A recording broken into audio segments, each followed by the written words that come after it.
वचन दिले तू मला ह्या मालिकेच्या आजच्या भागाचे अपडेट जाणून घेऊया आपल्या आजच्या या व्हिडिओमध्ये. तर आपण आता इथे पाहतोय की विजया ऊर्जाला विचारत असते, ऊर्जा काय गं, शौर्य कुठे, तो आला नाही का तुझ्याबरोबर? त्यावर ऊर्जा म्हणते, तो कुठे आहे हे खरंच नाही माहिती मला. खरं तर आज दिवसभरात आमची दोघांची भेटच झाली नाही. त्यावर विजया म्हणते, काय भेटच झाली नाही? अगं हे कसं शक्य आहे, भेट कशी झाली नाही? हा मुलगा पण ना कमाल करतो. तुला न सांगता हा असा कसा गं कुठे पण भटकतो? तू विचारलं नाहीस का त्याला काहीच? त्याबरोबर आता त्या ठिकाणी शौर्यसुद्धा आलेला असतो. शौर्य आल्यावर विजया म्हणते, ए हा बघ आलाच शौर्य. शौर्य ये इकडे ये बाळा, हे बघ मी मस्त छान कोकम सरबत बनवलेलं आहे, प्यायला देते, ये ये ये. आणि हे काय रे, हा रंग कसा लागला तुझ्या कपड्यांना? अरे कोर्टात गेला होतास ना, की होळी वगैरे खेळायला गेला होतास? त्याबरोबर ऊर्जा फक्त शौर्याच्या त्या कपड्यांकडे बघत असते. शौर्यला विजया पुन्हा विचारते. शौर्य म्हणतो, अर्पिताकडे गेलो होतो ना, तिथे लागला हा रंग. त्यावर विजया म्हणते, ओ अर्पिताकडे का? त्याबरोबर लगेचच विजया म्हणते, अर्पिताकडे? आता ती मुद्दामून हसत असते. तसा लगेचच दिव्या तिकडने येते आणि शौर्याचा हात दाखवत म्हणते, आई अहो बघताय का, याचा हाताला सुद्धा रंग लागलाय. काय रे, काय असे हातात हात घालून बसला होतात की काय? आणि लगेचच दिव्या ऊर्जाचा हात हातात घेते. त्याबरोबर मग विजया म्हणते, शौर्य अरे कशी आहे रे आता अर्पिताची तब्येत, म्हणजे बरी आहे ना आता ती? त्याबरोबर आता दिव्या म्हणते, आणि हा छातीवरचा ठसा, काय रे शौर्य, पेंटिंग करताना हा ठसा कसा काय उमटला? काय करत काय होतात नक्की? मला तर वाटतं असा गळ्यात अगदी हात घालून दुसरा हात छातीवर ठेवूनच तिने हा ठसा उमटवला असेल, हो की नाही शौर्य? आणि मग ती ऊर्जाच्या छातीवर तसा हात ठेवून ठसा उमटवून दाखवत असते. ती म्हणत असते, शौर्य काय रे, साधी पेंटिंग करताना हा असा ठसा उठणं काही शक्य नाही आहे. अगदी असा ठसा उठला हा, काय बरोबर की नाही? त्याबरोबर मग मात्र आता शौर्याला काय बोलावं आणि काय नाही काही सुचतच नसतं. शौर्य गप्प बसलेला असतो. त्याबरोबर मग आता लगेचच दिव्या म्हणत असते, पण असू दे जे काही येते. त्याबरोबर ऊर्जाला राग येतो आणि ऊर्जा ही फक्त शांत उभी असते. विजया आता शौर्याला म्हणत असते, शौर्य अरे काय रे, सांग ना आता ती कशी आहे अर्पिता? नाही म्हणजे तिची तब्येत बरी नाही आहे म्हणून जातोस ना तू तिच्याकडे? मग आता तू जातोस म्हटल्यावर बरं वाटत असेल ना तिला? आता तिच्या तब्येतीत सुधारणासुद्धा असेल. त्याबरोबर मग आता शौर्य हा म्हणत असतो की हो म्हणजे ते त्याबरोबर इकडे दिव्या मात्र मुद्दामून ऊर्जाच्या खांद्यावर हात टाकून तशीच उभी असते. तर विजया म्हणत असते, अरे बोल ना काहीतरी, पण ते सगळं सोड, बोल काय झालं, तुला काही झालं आहे का? त्यावर शौर्य काही उत्तर देत नाही. दिव्या म्हणते की अहो तसा हात ठेवून तिने फोटो काढला आहे ना, म्हणून हा असा बघतोय त्या हाताकडे. त्याबरोबर मग आता शौर्य हा काही बोलणार इतक्यात ऊर्जा तिकडनं निघून गेलेली असते. तर दुसऱ्या बाजूला इकडे तीर्था आणि तिचा मित्र गौरव कारखानीस हे दोघंजणं खायला उभे असतात. तीर्था ही वेफर्स खात असते आणि गौरव हा आपला शेंगदाणे खात असतो. तो तीर्थाला म्हणतो सुद्धा, तीर्था शेंगदाणे घे. त्यावर तीर्था म्हणते की नको आहेत मला. त्यावर तो म्हणतो की हां तुला ते चकचकीत पाकिटात दिसत असलेले वेफर्सच खायला आवडतात ना? तीर्था अगं त्याच्यापेक्षा जास्त प्रोटीन असतं ह्या मस्त शेंगदाण्यांमध्ये. तुला माहिती आहे का हे शेंगदाणे किती चविष्ट असतात ते? हे रोड साईड दिसतात म्हणून तुला आवडत नाही. त्याबरोबर तीर्था म्हणते, गौरव कारखानीस प्लीज नको ना, नॉलेज नको मला, नको माझं जी के वाढायला. त्यावर तो म्हणतो, अरे तुला गरजेच्या बेसिक गोष्टी मी सांगत असतो तरीही तुला असं वाटत असतं की मी तुझं जी के वाढवतोय, पण तसं काहीही नाही आहे, कळतं आहे का तुला? बरं ते सगळं सोड. त्याबरोबर मग आता ती म्हणते, मला तुझ्याबद्दल काहीतरी सांग, माझ्याबद्दल काहीतरी विचार, आपल्याबद्दल बोल ना, हे बाकीचं सगळं कशाला बोलतोय? त्याबरोबर गौरव म्हणतो, तुझ्याबद्दल बोलू, तुझ्याबद्दल बोलण्यासारखं काहीच नाही आहे. आणि माझ्याबद्दल बोलू तर माझ्याबद्दल मी तुला काय सांगू? त्याबरोबर तीर्था म्हणते, काय रे तू? त्याबरोबर तो म्हणतो, बरं सॉरी माझ्याबद्दल सांगतो. तर माझ्याबद्दल मी तुला आता असं सांगतो की तुला माहिती आहे का, मी ना इंटरव्ह्यूला जाणार आहे. म्हणजे एका ठिकाणी जॉबसाठी अप्लाय केलं होतं आणि तिकडनं चांगलं अप्रुव्हलसुद्धा आलं आहे. आता इंटरव्ह्यूला जाईन म्हणतो.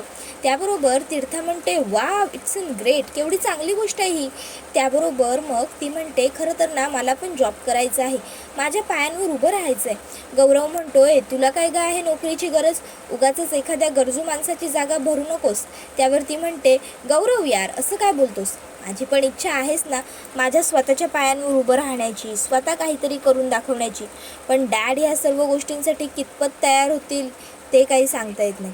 त्याबरोबर गौरव म्हणत असतो की अगं मग तुझ्या डॅडना समजव ना, त्यांना पटवून दे की तुझं पायावर उभं राहणं किती गरजेचं आहे वगैरे वगैरे.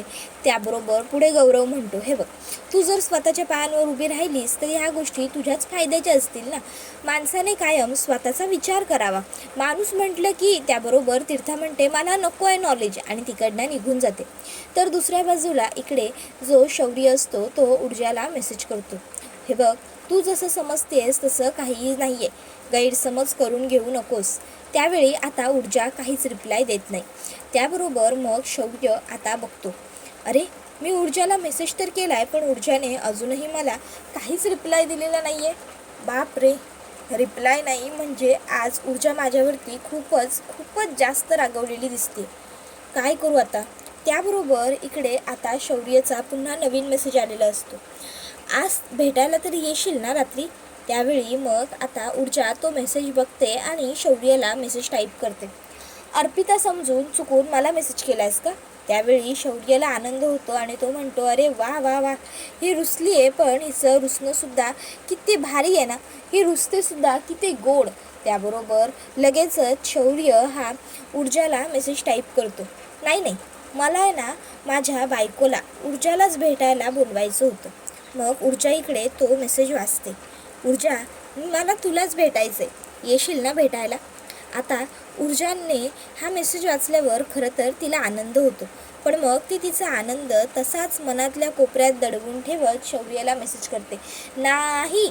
त्याबरोबर शौर्य म्हणतो बाप रे, एवढं मोठं नाही म्हणजे नक्कीच स्वारी खूप तापलेली दिसते. बाप रे, नाही नाही नाही, आता मला काहीतरी करावं तर लागणारच आहे. आणि त्यानंतर मग शौर्य आणि ऊर्जा यांच्यामधली चर्चा थांबते, कारण ऊर्जा आता मोबाईल बंद करून ठेवून देते.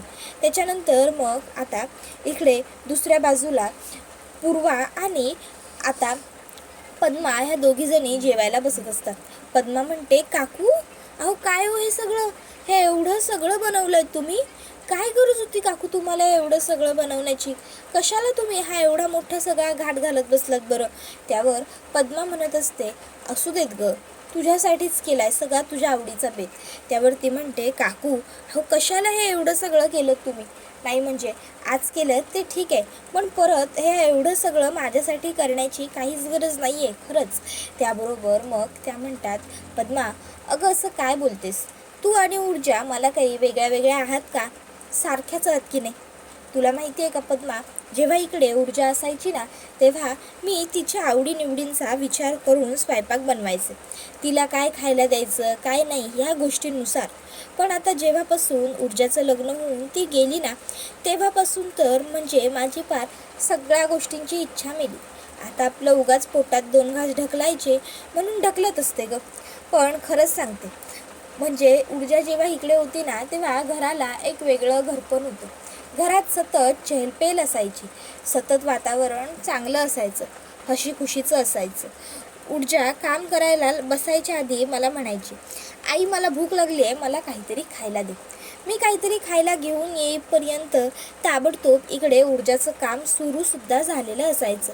मग कसलं काय भूक नाही की ताण नाही. तुला माहिती आहे पद्मा, जेव्हा ऊर्जाने ही केस घ्यायचा निर्णय घेतला ना तेव्हा मला खूप भीती वाटत होती, जीवाला धाकधूक होत होती. पण ही मुलगी माझं ऐकते कुठे. खरं तर म्हणजे ऊर्जाने जेव्हा वकिली करण्याचा निर्णय घेतला तेव्हाच मला भीती वाटली होती. अगं यांच्यासारख्या एवढ्या हुशार आणि प्रामाणिक वकिलाला जर या लोकांनी सोडला नाही तर मग माझ्या ऊर्जाला काय सोडणार होते. आता हे बोलताना मात्र काकूंचे डोळे पाणावतात. पद्मा म्हणते काकू अहो. त्यावर काकू म्हणते नाही ग काही नाही, ठीक आहे मी. खरंच कधीतरी त्या जुन्या गोष्टींची आठवण येते ना मग जीव कसा अगदी भरून येतो, बस बाकी काही नाही. त्याबरोबर मग आता पुढे ती म्हणत असते, ऊर्जा ना खरोखर कधीच कोणाचं ऐकत नाही. ऊर्जाच्या जे मनात येतं ती नेहमी नेहमी तेच करते आणि तसंच करते. बेधडक आणि बिनधास्त आहे माझी ऊर्जा. खरंच मला ना कधी कधी तिचं खूप कौतुक वाटतं, खूप अभिमान वाटतो. त्याबरोबर मग पद्मा म्हणते, अहो तुमच्यासारखीच आहे ना. त्याबरोबर काकू म्हणतात, ए नाही ग बाई, माझ्यासारखी ऊर्जा अजिबातच नाही आहे. मी एक नंबरची भित्री आहे, ऊर्जा तशी नाही आहे. त्याबरोबर पद्मा ही ऊर्जाबद्दल आता बोलत असते. ती म्हणत असते, काकू तुम्ही काहीच काळजी करू नका. आपली ऊर्जाताई आहे ना, रोज वाघाच्या जबड्यातला एक एक दात मोजत असते. त्याबरोबर लगेचच आता पूर्व हसते आणि म्हणते, पद्मा तू पण ना चल जेव. त्यावर पद्मा म्हणते, काकू तुम्ही पण जेवून घ्या. त्याबरोबर दुसऱ्या बाजूला इकडे दिव्या आता जे ॲफिडेविट बनवलेलं असतं ते ठेवायला गेलेली असते. आता ती ऊर्जाच्या कपाटात ते ॲफिडेविट ठेवते आणि झोपायला जातच असते. इतक्यात त्या ठिकाणी आदित्य आलेला असतो. आता आदित्यने दिव्याला ऊर्जाच्या कपाटाजवळ काहीतरी करताना पाहिलेलं असतं. आदित्य लगेचच दिव्याला विचारतो, दिव्या तू तर ते कपाट ऊर्जाला वापरायला दिलं होतंस ना, मग ऊर्जाच्या कपाटाजवळ तू काय खुडबुड करत होतीस? त्याबरोबर दिव्या म्हणते, त्याबरोबर दुसऱ्या बाजूला इकडे शौर्य आणि ऊर्जा हे दोघंजण रोजच्या जागेवरती रात्रीचे फिरायला आलेले असतात. आणि मग इकडे आता शौर्य हा ऊर्जाला म्हणत असतो, ऊर्जा म्हणजे आईस्क्रीम खाऊया का आपण? आपल्या दोघांसाठीही मी छानपैकी आईस्क्रीम्स घेऊन येऊ का?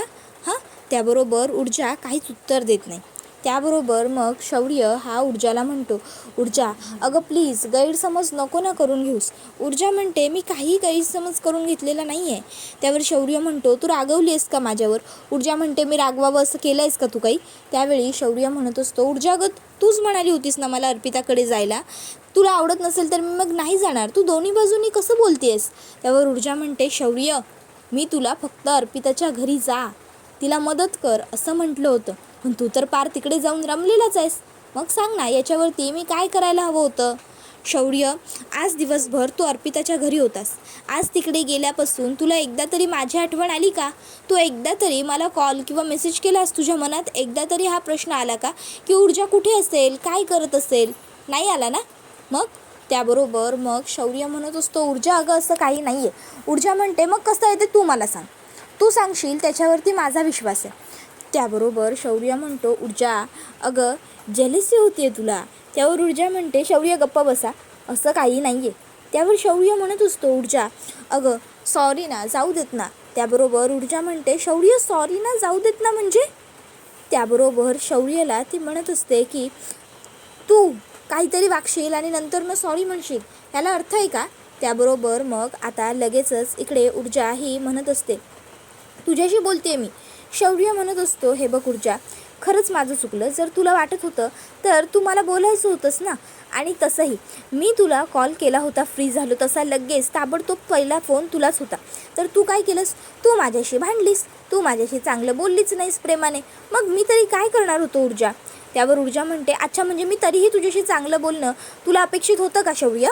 त्याबरोबर दुसऱ्या बाजूला आता आदित्य हा दिव्याचा हात पकडतो आणि दिव्याला विचारतो, दिव्या थांब, काय विचारतोय मी तुला? तू तुझं हे कपाट ऊर्जाला वापरायला दिलं होतंस ना, मग ऊर्जा ह्या खोलीमध्ये नसताना तू ते कपाट का उघडलं होतंस? त्यावर दिव्या निरुत्तर असते.